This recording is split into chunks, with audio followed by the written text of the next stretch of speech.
Right guys, here she is then, the Elddis Accordo 125. Very attractive looking motorhome, nice sleek and low profile. 2019 on the 69 plates in the latter part of 2019.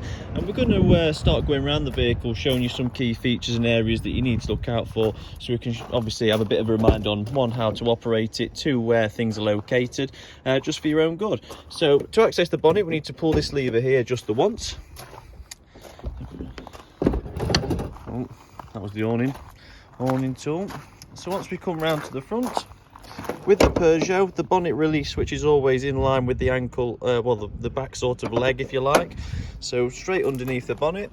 Underneath that cap just there is the terminal for the positive. That is your earth. So if you ever need to jump start, trickle charge the vehicle battery, you can put your black clip onto there. And if you lift this plastic trim just here where you see the positive sign just there, you've also got your link to the red on your vehicle battery. Over to the left, you've got your steering, brake fluid, coolant, and then you also have your windscreen wash top up as well. To top up in your oils, you need to be using this one here, and your dipstick is there to check your oil levels before commencing in any long journeys. Going around the side of the motorhome, your next point behind the passenger door is your diesel fill up and your AdBlue fill up. Diesel, it requires the driver ignition key. Your AdBlue is just a twist and release job, and that's going to be able to allow you to fill that up. AdBlue should typically last around 4,000 miles and should be approximately a 10-metre fill up. Coming down the side of the motorhome, you've got two fridge vents just here. Obviously when the fridge is running on gas, it needs to breathe. This is where we hook the vehicle up. Your leisure battery also resides in that locker as well, making life very easy for switching leisure batteries. Right at the back, you've got parking sensors, your bike rack, and an adjustable reverse camera up at the top. We've set it so it peaks over the bike rack. Obviously if you find you're not using your bike rack and you take it off, you can pull that camera, adjust it all the way down so you can see your rear bumper. In this locker just here, I say locker, which is going to grant us access underneath that rear bed. And underneath here you've got things like your fridge vents, we've got some storage catchers, the table also lives in here. To be fair, I'll have to show you these from the top. With the table being in, it does restrict that access into these here. We have the full carpets for the vehicle, a nice topper, and we've got the infills there as well. Coming out of the garage, round to the driver's side, we've got the gas locker. So in the gas locker, you've got your gas bottle. When you're travelling, that has to be strapped in and turned off at all times when travelling. When you're parked up, spin the brass fitting on the top to the left, and that will allow gas to purge through the system. Further down to that, so just drop down, you're going to see your grey tap and your blue tap. Now both of these taps are to drain the water tanks. So what you have your grey tap, which is all your wastewater, so all the water you've used, and your blue tap, which is all your fresh water, which is yet to be used. You fill up your water just there, lockable by a key, and all you need to do is insert a hose pipe and turn the hose on. Once the water travels through there, it will then fall into a 90-litre fresh water tank, and to drain that water tank is where we turn the blue tap.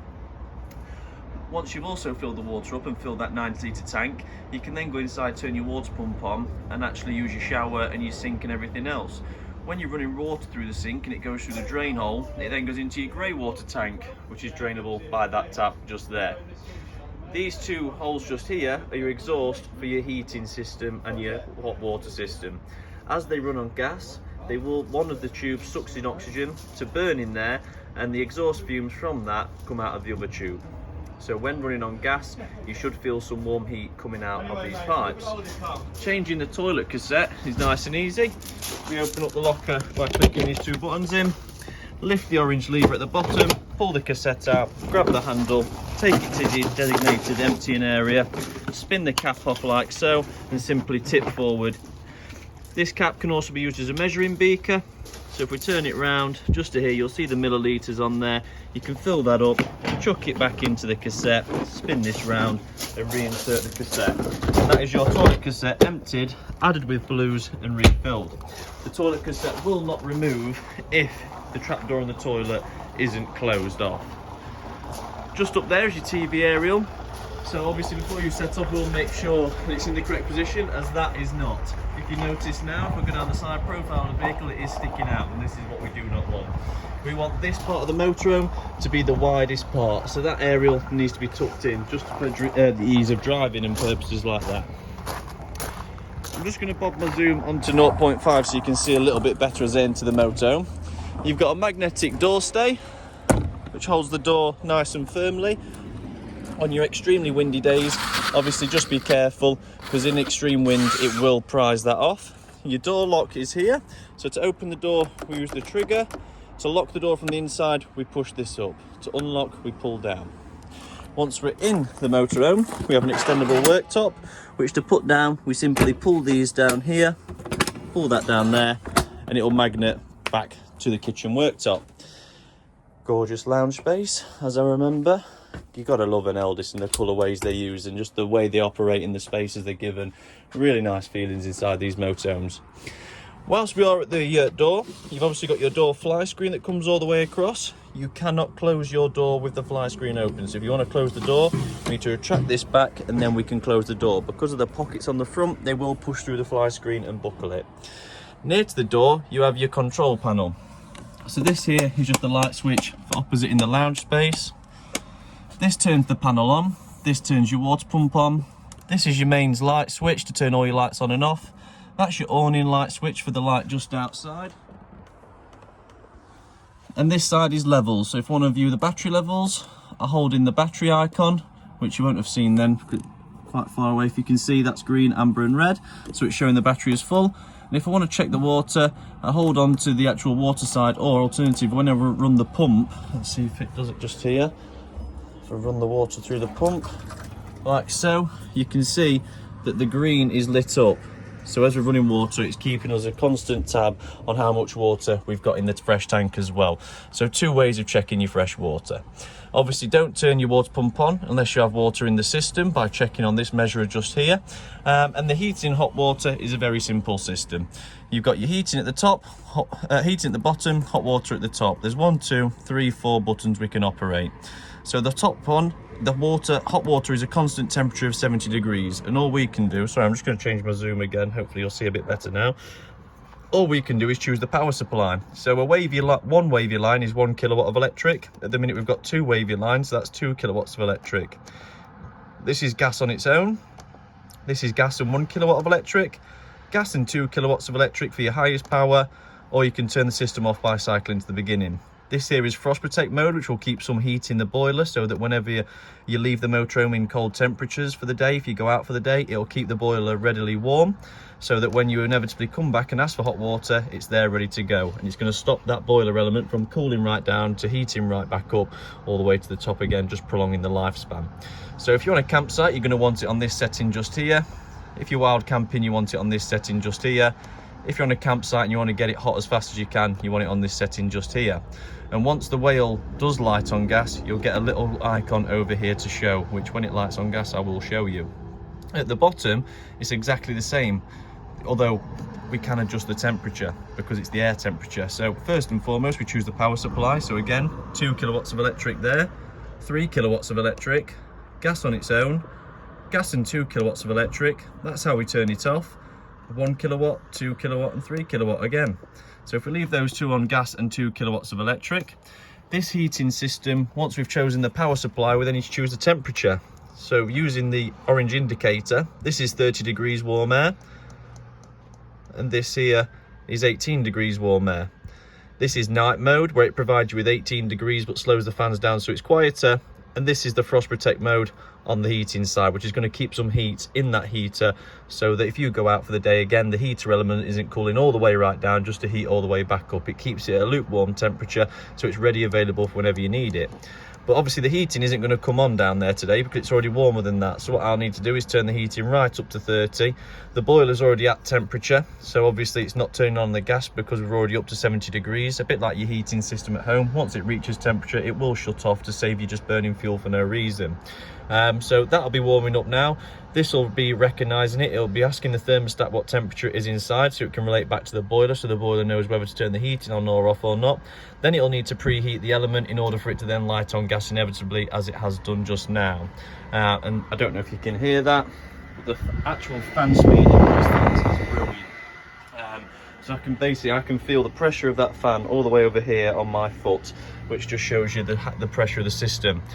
Which you'll notice now, if I turn this right down, may take a few minutes or so. There we go, off the gas straight away. It is no longer required because it's already warmer in the vehicle than what I'm asking for, so the gas has turned itself off. When you move down the vehicle, you've got 2 power outlet sockets that will be powered up when the vehicle's on a mains hookup lead. These here are just light switches. To run you, obviously we've got good water coming through on the hot side and the cold side. On the hot side, so whenever you turn your boiler on, say for instance you come to this motorhome for the first time, we've just put the water hose in outside there, filled up the fresh water tank that resides, which I do believe this is your extension for your single seat, which is under the vehicle. But essentially, if I pull this cushion out, you'll see where it enters into the water tank. Just there, look. So it goes through the hose and straight into this tank just here. Now, the reason you've got a swivel cap lid on the tank is so you can access it for cleaning. You do have tank readers in there that will need cleaning once a year or once every 2 years, just to make sure they're accurate, giving out accurate readings. Best way to do that, you get these little tablets that you can put in a full tank of water, fill the tank up to 60%, 70%, put the tablets in, go for a drive, let the water slosh around, and then drain it off with the blue tap. Into your kitchen space then, you've got your microwave, which is just sort of like a start and go job. Can be turned on just there when you've got a mains hookup lead connected to the vehicle. So just keep clicking start and you get 30 seconds at a time, stop, clear. You can change your power settings and defrost settings and things like that. For the hobs, what I need to do is use this igniter that's on the oven as it works for the hobs. So I mainly just need to bring the camera down as I light them so I can use my other hand to use the igniter. So if I push and twist, this should be this one here, like so. And this one at the top is obviously going to do that back right, which you can see just there. This, by the way, guys, is the quickest way to warm your motorhome up. If you turn up somewhere and it's absolutely freezing, get your hobs going, it'll warm it up in absolutely no time. Down here, we've got the oven. So to the left for the oven, so if we push these two in simultaneously, it will light the oven at the back. And if we want the grill at the top, we just have to get this and spin it to the right whilst pushing it in, like so, which you can see lights the grill nicely. To turn it off, return back to the top center, and everything is now off. When traveling, always make sure to take these out, or you're going to get to the campsite with a huge headache. Your cutlery drawers just below the oven. Below that, we've got your water pump and 3 gas taps. You'll notice the top one's for your oven, the second one's for your hobs, and your third one's for your boiler. So in the position they're in is on. If they're twisted vertically because they've been knocked by anything, they have been knocked off. So they need to be in that horizontal position. Next to your kitchen, you've got a wardrobe with your draining board in and your dual solar controller. So this controller you don't need to touch, you just let it do its thing. And at the minute it's telling us that it's still charging battery 1. Battery 2 is fully charged, it's flashing on 1 because we're still charging it. And battery 1 seems to be the leisure battery, which means the vehicle battery is all juiced up, ready to go. To open this skylight, we pull down. And as you pull down, it unhooks off of these grooved teeth, which means we can then pull back as we're pulling down. If I let go, we now can't pull it anywhere because it's locked onto these teeth. So we have to pull down, slide forward, the hooks will go in the inserts, and then you release the pressure. Into the back, obviously we've got the rear bed, absolutely gorgeous space. We can separate this and we can lift the entirety of the bed up vertical and clip it with those 2 clips in the back. This is also going to grant us access into this storage space just here by lifting it up. And if I lift it all the way up, I should be able to then reach over to this other storage space where the fuse board resides, which I was trying to show you earlier. Now everything's labelled up just like the fuse board in your own home. The bottom fuses are all 12 volt off the battery. The top fuses are all when you've got the mains hookup lead plugged in. The little switch down at the bottom is for your tank heaters. So if you was to be using this vehicle and trying to operate it in 4 degrees or less temperatures in Celsius, then you will need your tank heaters on just to stop it from freezing at any given time. There's nothing else down the back of there. That just folds up so you can obviously clip the bed up. In all the tops of these cupboards is all storage. We've got another skylight the same way, you've got to pull down before you pull back and push forward. And then we go into the washroom. In the washroom, obviously we've got running water coming off both sides, really good pressure in here as well. This one's for your shower, that's obviously for your tap. Your toilet itself, to flush, you need the water pump turned on the control panel and click the blue button, which will flush. These lights will come on when the cassette's ready to change. And then to empty the waste in the toilet, we use the grey lever down here, sliding it towards us to open that trap door. And then to push back, closes it off. If that trap door isn't closed, like I said, the toilet cassette will not remove out of the back. We also just here have an access point into the garage, which is fully removable if you so wanted to take it out. And over this side, I'm going to try and lift this side up now.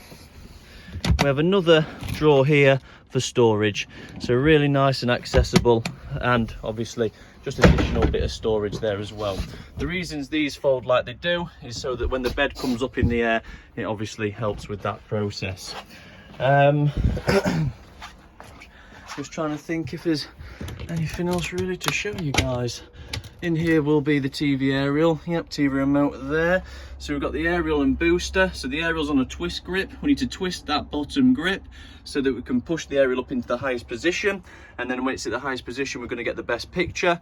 To turn the booster on and off, there's a switch at the bottom if you're not using it. And there is some spare ways if you wanted to plug an aerial cable in, take it out the window and put a TV outside or something along those lines. But I hope you've enjoyed the handover video, guys. Should show you obviously bits and bobs on how to get on with the motorhome and where everything is. Hope you make some great memories in it. It's a cracking motorhome and it's been an absolute pleasure to work with you. So I hope you enjoy your handover and hopefully we'll be seeing you again sometime.